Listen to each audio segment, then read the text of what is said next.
este estudio que fue de gran bendición para mi vida. Espero también lo sea para ustedes. Y bueno, doy inicio. Se llama Las Parábolas. Invito a abrir sus Biblias en Mateo 18, 23, 35. Esta es la parábola de los dos deudores. Por lo cual, el reino de los cielos es semejante a un rey que quiso hacer cuentas con su siervo, y comenzando a hacer cuentas, le fue presentado uno que le debía 10.000 talentos. A este, como no pudo pagar, ordenó su señor venderle a su mujer e hijos y todo lo que tenía para que se le pagase la deuda. Entonces aquel siervo, postrado, le suplicaba diciendo: Señor, ten paciencia conmigo y yo te lo pagaré todo. El señor de aquel siervo, movido a misericordia, le soltó y le perdonó la deuda. Pero saliendo aquel siervo, halló a uno de sus consiervos que le debía 100 denarios, y haciendo de él, le agaba diciendo: Págame lo que me debes. Entonces su consiervo, postrándose a sus pies, le rogaba diciendo: Ten paciencia conmigo, y yo te lo pagaré todo. Mas él no quiso, sino fue y lo echó en la cárcel, hasta que pagase la deuda. Viendo sus consiervos lo que pasaba, se entristecieron mucho y fueron y refirieron a su señor todo lo que había pasado. Entonces, llamándole su señor, le dijo: Siervo malvado, toda aquella deuda te perdoné, porque me rogaste. ¿No debías tú también tener misericordia de tu consiervo, como yo tuve misericordia de ti? Entonces su señor, enojado, le entregó a los verdugos hasta que pagase todo lo que le debía. Así también mi Padre Celestial hará con vosotros, si no perdonáis de todo corazón cada uno a su hermano sus ofensas. Bien, esta es la parábola de los dos deudores. Como exposición exegética y catedrática, la parábola de los dos deudores surge como respuesta directa a la pregunta de Pedro: Señor, ¿cuántas veces perdonaré a mi hermano que peque contra mí? ¿Hasta 7? Versículo 21. Jesús no responde con un número, sino con una narración, una parábola, una historia que lleva el pensamiento más allá de la contabilidad religiosa hacia las profundidades de la misericordia divina.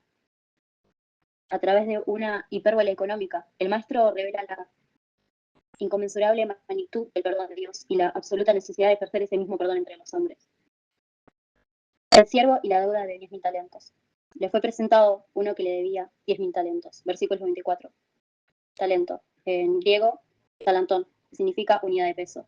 Una moneda que equivale a unos 34 kilogramos, normalmente de oro o plata. 10.000 talentos representan 340.000 kilogramos de oro. Un solo talento equivale a 6.000 denarios, y un denario era el salario de un día de trabajo. Por tanto, la deuda total asciende a 60 millones de denarios, es decir, 60 millones de días laborales. Si lo llevamos a vidas humanas, una persona trabajando todos los días de su vida durante 80 años alcanzaría 29.200 días para cubrir 60 millones de días. Se necesitarían aproximadamente 2.055 días de 80 años. Jesús escoge esta cifra desproporcionada a propósito. La deuda es absolutamente impagable. Simboliza la profundidad de nuestra culpa ante Dios, la cual no puede ser salada por medios humanos. El clamor del siervo y la misericordia del rey. Ten paciencia conmigo y yo te lo pagaré todo. Versículo 26. La súplica es insostenible, absurda. Promete pagar lo impagable, pero el rey no responde con cálculo, sino con compasión. El Señor, movido a misericordia, le soltó y le perdonó la deuda. Versículo 27. En griego, perdón. Es plach nisomai, verbo griego que significa compadecerse desde las entrañas. No es una emoción superficial, sino una reacción profunda del ser interior. Se usa en los evangelios casi exclusivamente para describir la compasión de Jesús o de Dios. El rey no reestructura la deuda, no la reduce, la cancela por completo. Es un acto de pura gracia. 13 segundo deuda, 100 denarios. Pero saliendo aquel siervo, halló uno de sus consiervos que le debía 100 denarios. Versículo 28. 100 denarios equivalen a 100 días de salario. Es una deuda modesta, pero significativa. Para un esclavo sin recursos podría ser imposible de pagar en inmediato, aunque no se compara en absoluto con primera deuda. El contraste no es solo numérico, es moral. Quien fue perdonado de 60 millones de días no es capaz de esperar el pago de 100. Lo agarró y lo agaba diciendo: Págame lo que me debes. Versículo 28. La dureza del siervo contrasta dramáticamente con la misericordia del rey. El juicio del rey. La injusticia llega a oídos del rey. El perdón anterior es revocado y el siervo es entregado a los verdugos. ¿No debías tú también tener misericordia de tu consiervo, como yo tuve misericordia de ti? Versículo 33. Jesús concluye con una advertencia directa. Así también mi Padre Celestial hará con vosotros, si no perdonáis de corazón, cada uno a su hermano sus ofensas. Versículo 35. Aquí no es simple, no hay alegoría, solo un llamado claro a la responsabilidad del perdón. Una aplicación para el promedio. Esta parábola nos pone frente a un espejo espiritual. Todos somos el primer deudor. Hemos acumulado ante Dios una deuda moral y espiritual que jamás podríamos pagar, pero Él, en su gracia infinita, lo ha cancelado en Cristo. Y sin embargo, muchas veces retenemos el perdón a otros por ofensas mínimas en comparación. ¿Perdonas de corazón o guardas resentimiento? ¿Tenés gracia para el hermano que te ofendió? No perdonar, a la luz de esta parábola, es una forma de negar la gracia que uno mismo ha recibido. El que verdaderamente fue perdonado se convierte en un canal de perdón. Bueno, palabras esenciales en griego. Talantón, que significa talento, unidad de peso. 34 kilogramos, representa una edad inconmensurable. Splach, ni somai, que significa compadecerse desde lo profundo, misericordia activa y divina. Apiemi, que significa perdonar, soltar, cancelar, legalmente, dejar ir una ofensa.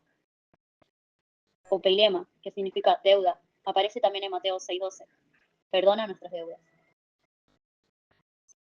Sindoulos, que significa consiervo, enfatiza que todos estamos al mismo nivel ante Dios. Igualmente necesitamos de perdón. Conclusión cristocéntrica.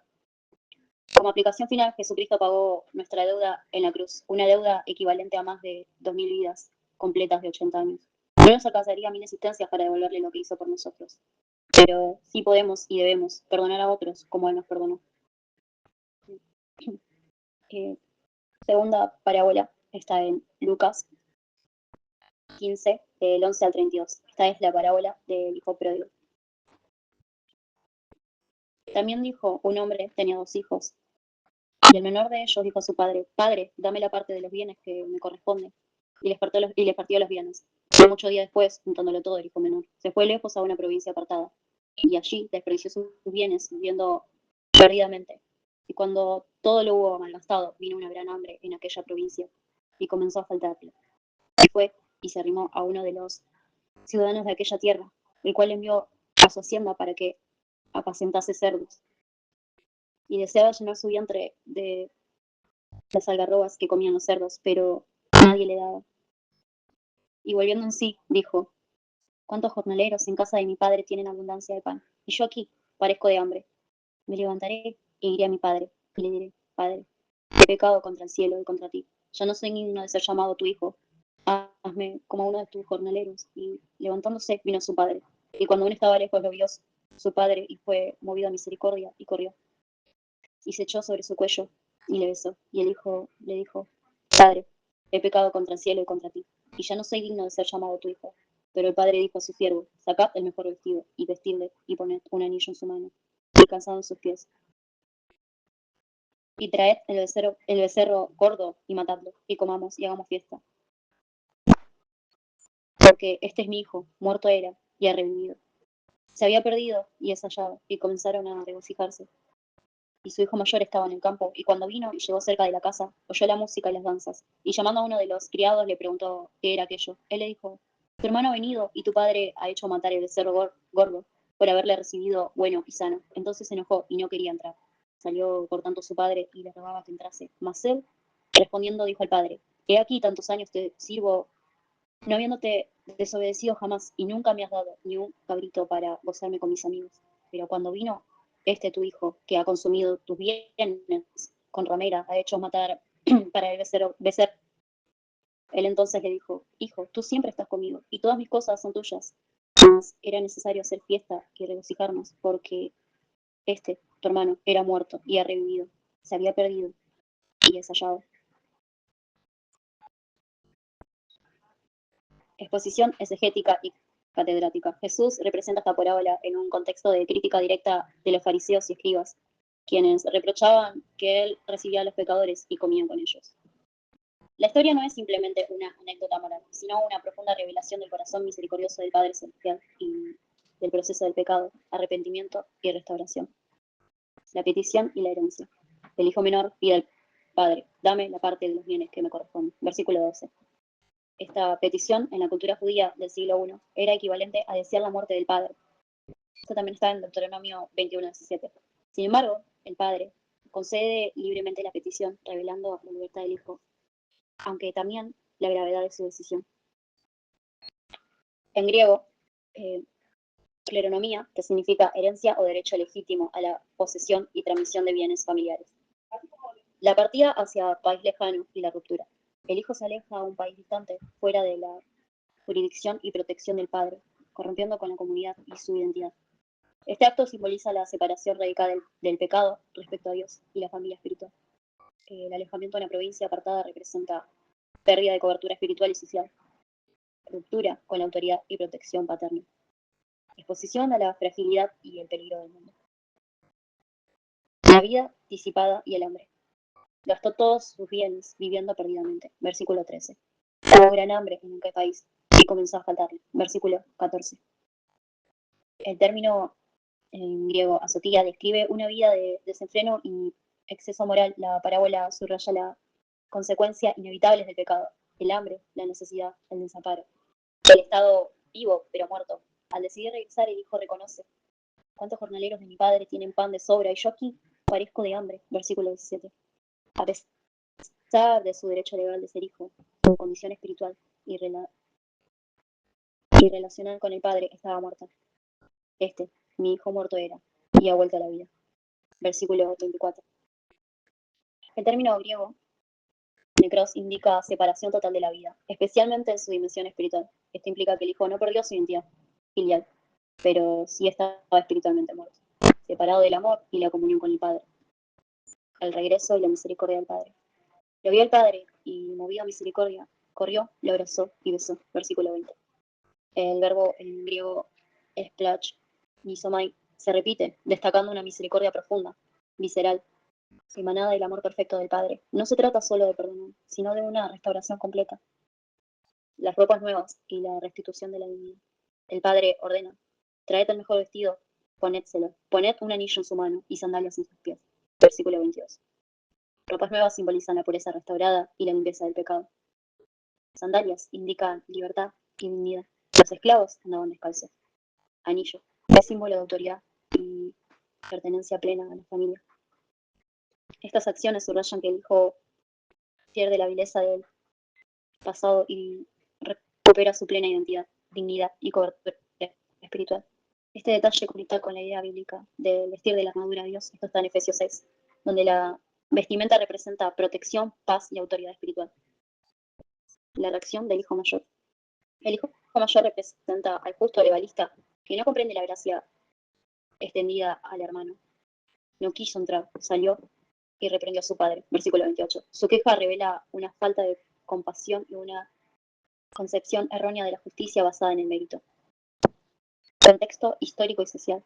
En el judaísmo del siglo I, la familia y la herencia eran la base de la identidad personal y social. Alejarse era perder protección, sustento y comunidad. El país lejano no solo significa distancia geográfica, sino también un exilio espiritual y social. La parábola ilustra el peligro y la ruina del pecado. Aplicación para el lector promedio. Esta parábola nos recuerda que, aunque hayamos estado espiritualmente muertos, Dios nos ofrece vida plena y restauración. Podemos alejarnos de Dios, pero Él nos espera siempre con los brazos abiertos. La verdadera paz y seguridad espiritual se encuentran en la cobertura amorosa del Padre. Como creyentes debemos aprender a perdonar y alegrarnos por el regreso del prójimo, reflejando el corazón de Dios. Palabras esenciales en griego. Cleronomía, que significa herencia, posesión, derecho, transmitido. Azotía, que significa desenfreno, vida disipada. Epanerchomai, que significa volver en sí, arrepentirse y retornar. Splash, misomai, que significa compadecerse de las entrañas, misericordia profunda. Necros, que significa muerto, especialmente en sentido espiritual. Y podema, que significa sandalia, símbolo de dignidad y libertad. Conclusión cristocéntrica. Dios es el Padre misericordioso que no solo perdona, sino restaura plenamente a sus hijos. Aunque hayan estado muertos espiritualmente y alejados, Jesucristo es el mediador de esta gracia que nos cubre, nos renueva y nos hace dignos de la familia de Dios. La tercera parábola se encuentra en Lucas 10, 25, 37. Es la parábola del buen samaritano.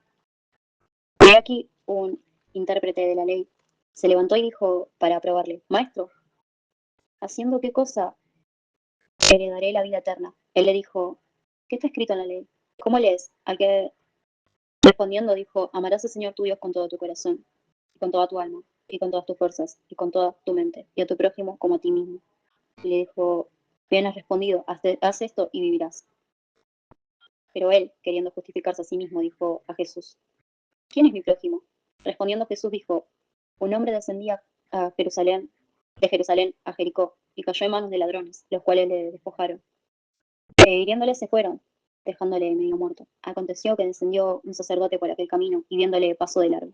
Asimismo un levita, llegando cerca de aquel lugar y viéndole pasó de largo. Pero un samaritano, que iba de camino, vino cerca de él, y viéndole fue movido a misericordia. Acercándose, vendó sus heridas, echándole aceite y vino, poniéndole en su cabalgadura, lo llevó al mesón y cuidó de él. Otro día al partir, sacó 2 denarios y los dio al mesonero, y le dijo: Cuídamele, y todo lo que gastes de más yo te lo pagaré cuando regrese. ¿Quién pues de estos tres te parece que fue el prójimo de que cayó en manos de los ladrones? Él dijo: El que usó de misericordia con él. Entonces Jesús le dijo: Ve y haz tú lo mismo.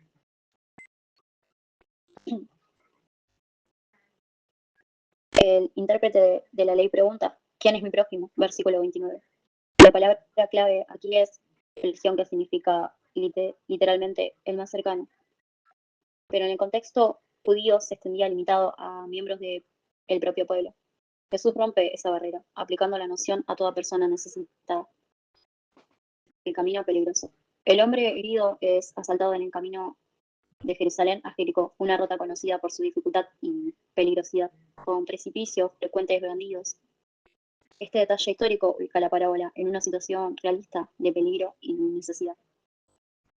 La actitud del sacerdote y el levita. Ambos representan figuras religiosas que deberían actuar con misericordia, pero pasan de largo, posiblemente por miedo a la contaminación ritual, como en Levíticos 21, 1-4, o por indiferencia hacia el sufrimiento.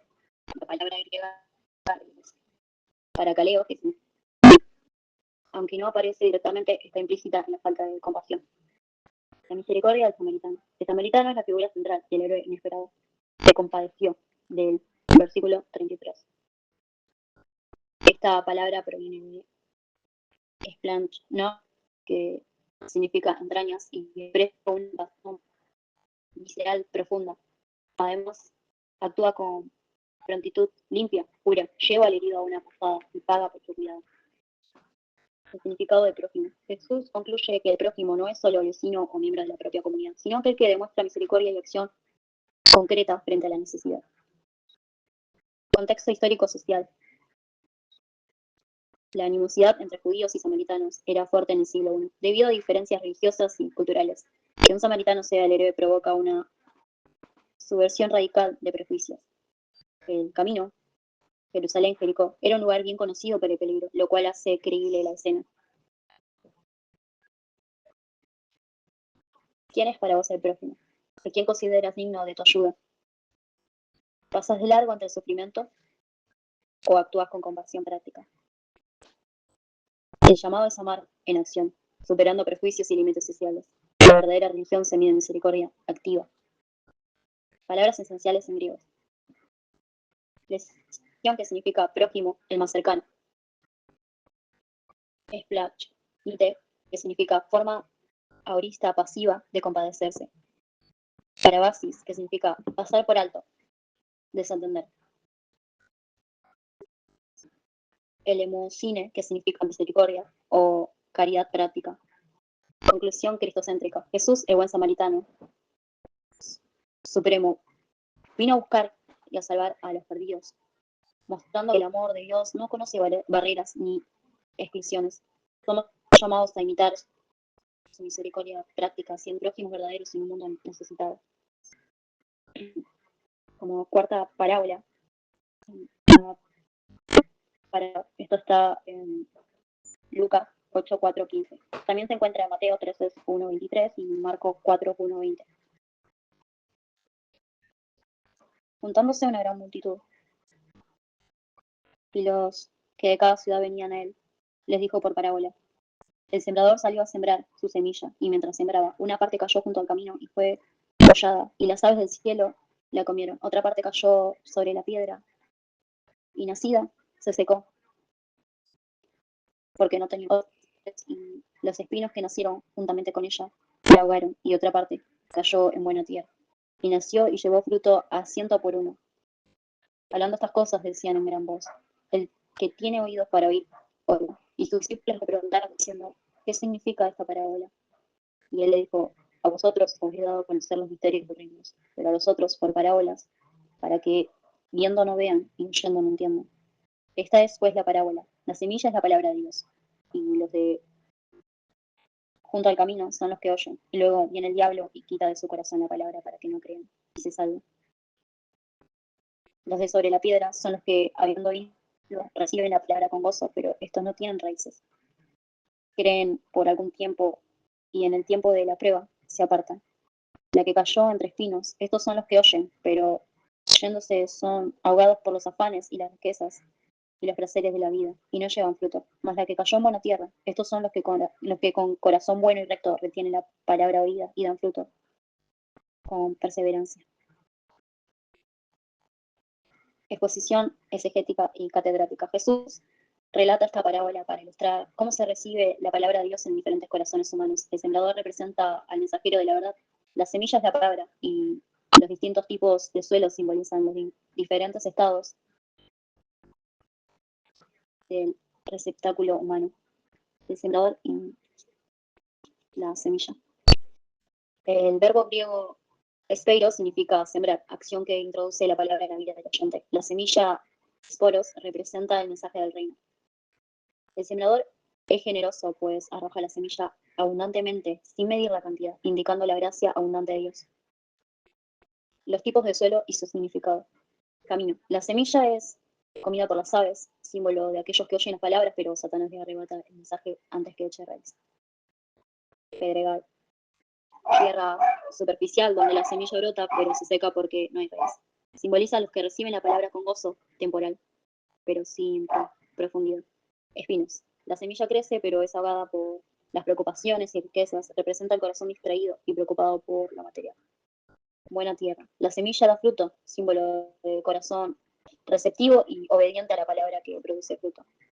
Contexto histórico y cultural. La agricultura en Palestina era familiar para los oyentes de Jesús, quienes entendían la metáfora de la siembra y los suelos. Además, la parábola se sitúa en un contexto donde la recepción de la palabra era variable, reflejando la realidad social y espiritual del pueblo. Como aplicación práctica, el mensaje invita a la autoevaluación. ¿Qué tipo de suelo es nuestro corazón? ¿Dejamos que Satanás nos arrebate la palabra? ¿Somos superficiales y no permitimos arraigo? Nos dejamos ahogar por preocupaciones, somos receptivos y producimos frutos abundantes. El llamado es cultivar un corazón fértil para que la palabra produzca transformación verdadera. Palabras esenciales en griego: espeiro, sembrar; esporos, semillas; risa, raíz; acantar, espina, simboliza obstáculos o preocupaciones; carpos, significa frutos, de resultado visible y productivo. Conclusión cristocéntrica. Jesús es el sembrador que esparce la palabra del reino con abundancia. Él llama a cada corazón a ser buena tierra donde su mensaje pueda arraigar y profundizar fruto eterno, reflejando la obra transformadora del Espíritu Santo. Como quinta parábola, la parábola de la oveja perdida. Esto se encuentra en Lucas 15, 3, 7.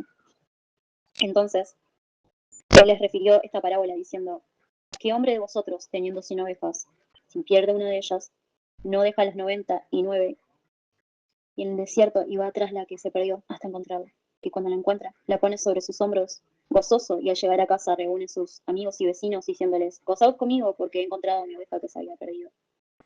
Y os digo que así habrá más gozo en el cielo por un pecador que se arrepiente que por 99 justos que no necesitan de arrepentimiento.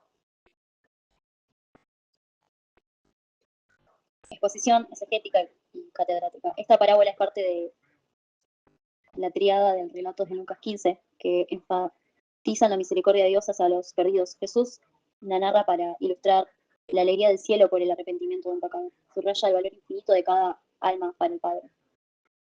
El contexto inmediato. La parábola sigue la pregunta de los fariseos y escribas que criticaban la asociación de Jesús con los pecadores.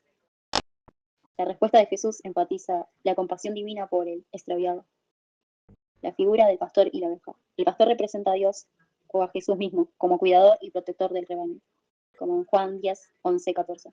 La oveja simboliza a la persona perdida, incluso excluida o alejada del camino correcto. El verbo griego para esto es seteo, que significa, usado para buscar, expresa una acción activa y persistente. La oveja perdida, una sola, cuenta. La importancia de una sola oveja perdida destaca la individualidad y valor de cada alma en el reino de Dios.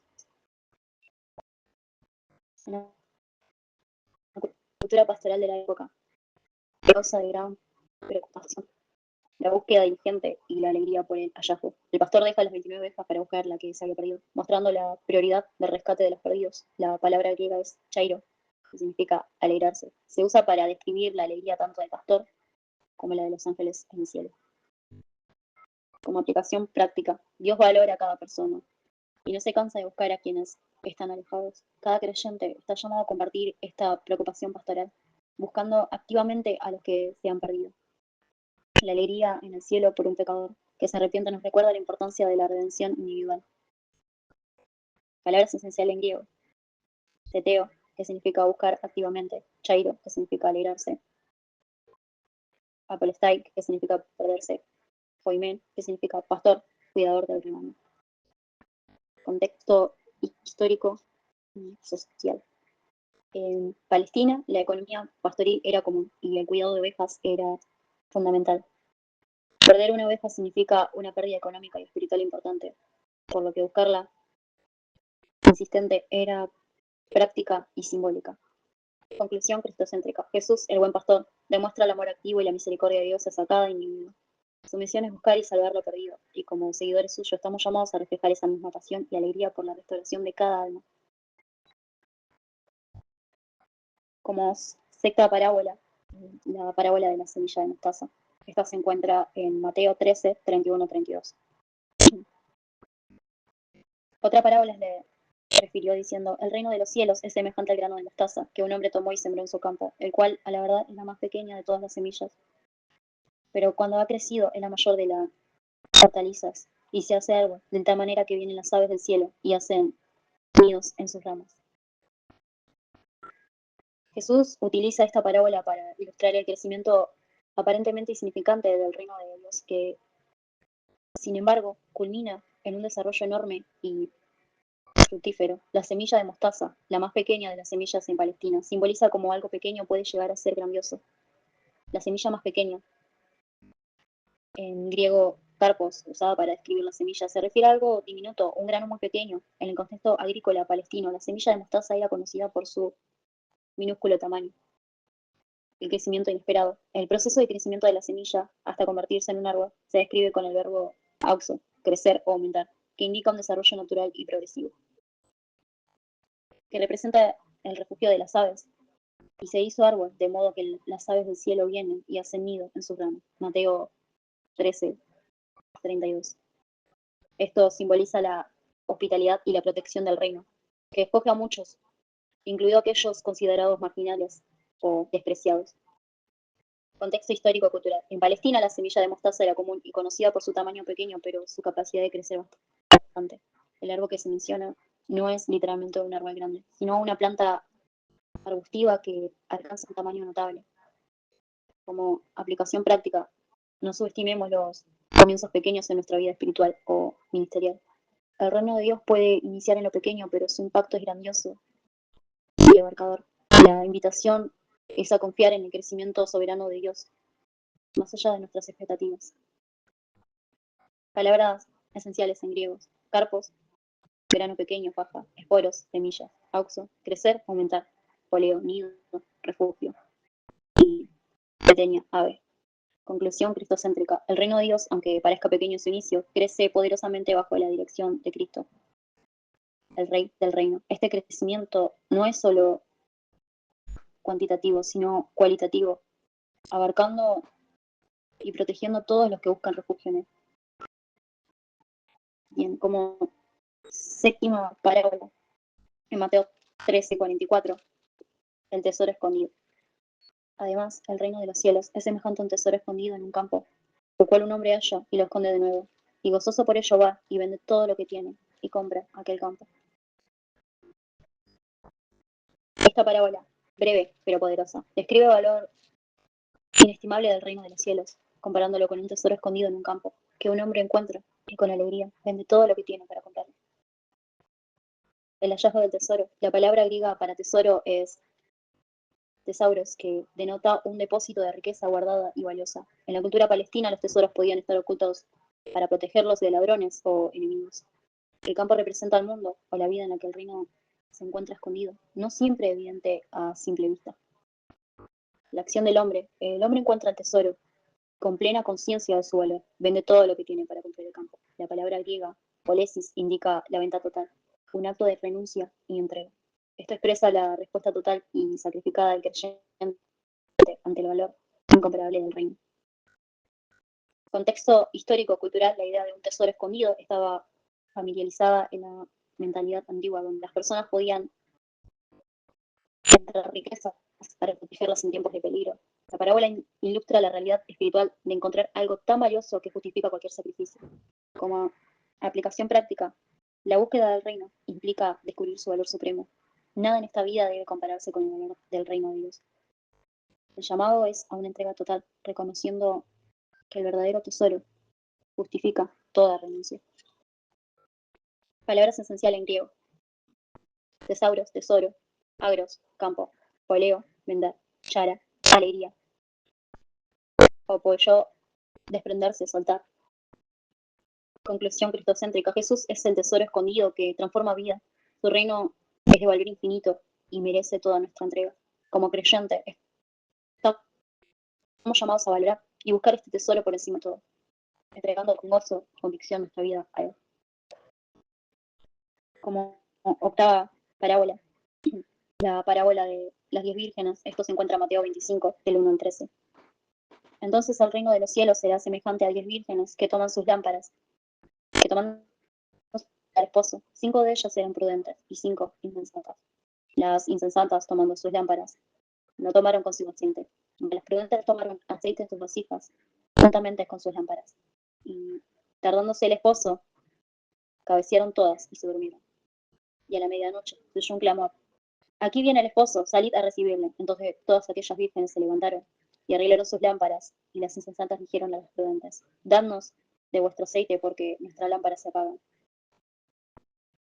Mas las prudentes respondieron diciendo: ¿para qué nos hace falta a nosotras y a vosotras, y más bien a los que venden y comprar para vosotras mismas? Pero mientras ellas iban a comprar, vino el esposo, y las que estaban preparadas entraron con él a las bodas, y se cerró la puerta. Después vinieron también las otras vírgenes diciendo: Señor, Señor, ábrenos. Mas él respondiendo dijo: de cierto os digo que no os conozco. Velad pues, porque no sabéis el día ni la hora en que el Hijo del Hombre ha de venir.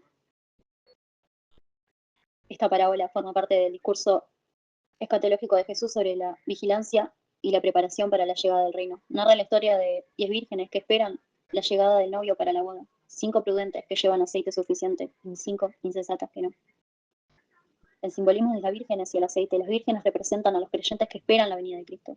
El aceite, en griego, el aión, simboliza la unción, la presencia del Espíritu Santo y la preparación espiritual. El retraso del novio y la necesidad de vigilancia. El retraso del novio provoca somnolencia, pero la parábola enfatiza la importancia de estar preparados y vigilantes en todo momento. La palabra griega, gregoreo, significa estar alerta, velar. La división entre prudentes e insensatas. Las 5 prudentes con aceite extra representan a quienes mantienen su fe viva y activa. Las 5 insensatas, sin provisión, simboliza la falta de preparación espiritual y fe genuina.